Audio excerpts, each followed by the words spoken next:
මේක සාමාන්‍ය උදෑසනක් වගේමයි. කිසිම කෙනෙක් හිතුවේ නෑ මිනිත්තු කිහිපයකින් මේ ජීවිතේ සම්පූර්ණයෙන්ම වෙනස් වෙයි කියලා. ඔහුට නොදැනින්න පිටිපස්සෙන් තවත් කතාවක් සූදානම් වෙමින් තිබුණා. කිසිම හේතුවක් නැතුව හදිසියෙම ඔහුට පහර දුන්නා.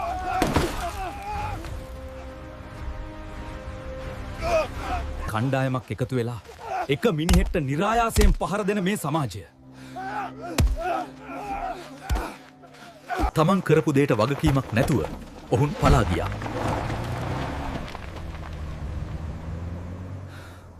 ඔහුට අහිමි වුණේ විශ්වාසයයි. ආරක්ෂාවයයි.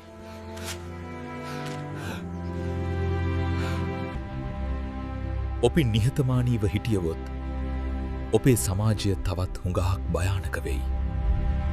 share කරන්න and we share to lead village වෙන. මේ වගේ සිද්ධි නවත්වන්න.